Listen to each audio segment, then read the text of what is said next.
Bonjour, je suis Chantal Brault, spécialiste en savoir-faire et savoir-être sexuel. Aujourd'hui, parlons de complicité. Je discute avec beaucoup de monde. Complicité, beaucoup recherchent la complicité. Pourquoi est-ce qu'on a de la difficulté à développer de la complicité? La complicité, ça implique d'être avec quelqu'un en qui on a confiance. Ça, c'est une première chose. Pour avoir confiance en cette personne-là, il faut qu'elle nous démontre un certain respect. Il faut soi-même s'accorder un certain respect. Et si l'autre nous traite de toutes sortes de manières qui ne nous conviennent pas puis qu'on l'accepte quand même, c'est difficile de développer de la complicité avec quelqu'un qui finalement nous fait chier, là, qui nous emmerde. Là. La complicité, c'est quand on est capable de se parler. D'abord et avant tout. Ouais, moi je vous dirais que la complicité que je peux avoir avec mon partenaire, avec mon conjoint depuis 31 ans et plus, c'est qu'on se parle beaucoup et de tout. Même si parfois ça peut faire mal, même si c'est pas toujours agréable à dire, même si c'est pas toujours agréable à entendre, vaut mieux parler pour arriver à se comprendre que de vivre dans le silence. Parce que le silence, c'est pas la complicité. La complicité, même si des fois les choses sont dures à dire, quand on les exprime au jeu, ok, on arrive beaucoup plus facilement à se comprendre. Parce que sinon, on tombe dans l'accusation quand on tombe au-dessus. Et l'autre est moins ouvert à nous écouter. C'est pas toujours simple, mais c'est une belle...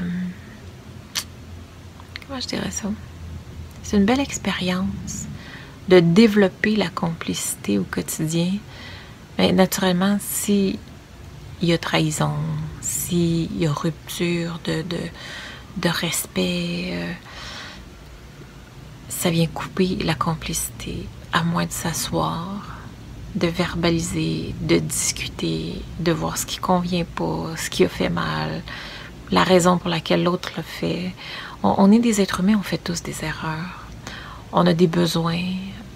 Parfois, on fait des choses par manque de maturité ou par peur de blesser l'autre. Puis finalement, c'est ce que ça donne comme résultat.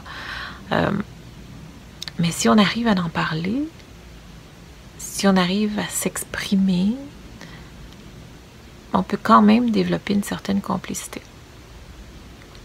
Donc la complicité ne peut exister que s'il y a respect et dialogue, conversation. Autrement, c'est impossible. Je discutais très récemment avec un ami qui me disait j'ai invité quelqu'un chez moi, faut que je la serve, elle fait rien, elle dit rien, elle paye rien, elle s'attend à tout. Bon, ok. Première question, est-ce que vous vous étiez entendu d'abord? Est-ce que chacun paye ses choses? Non. Ok.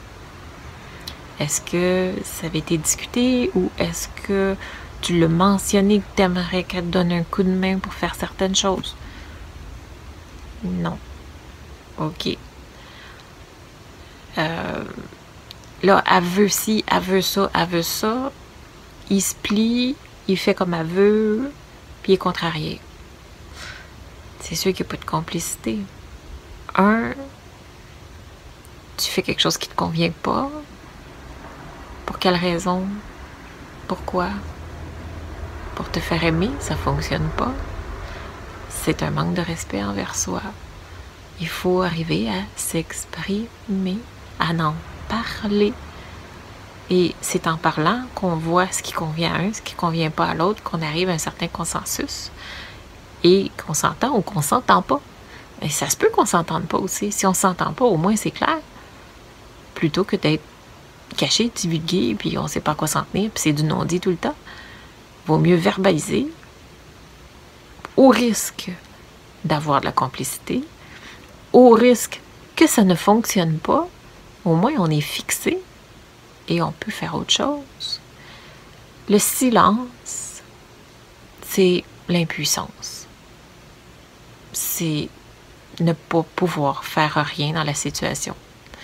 Tandis que lorsqu'on verbalise, qu'on s'exprime, qu'on dit non, moi ça me convient pas, ou j'aimerais telle chose, même si c'est pas toujours facile à dire, mais au moins on aboutit à quelque chose, on peut faire de quoi. Toujours préférable de discuter et de parler. Donc, complicité, je le répète, dans le respect, confiance, et naturellement, c'est impossible sans communication. Authentique. Pas juste il fait beau ou il fait pas beau. Hein. Communication authentique. Qu'est-ce que je vis? Qu'est-ce que je ressens? Qu'est-ce que ça me fait?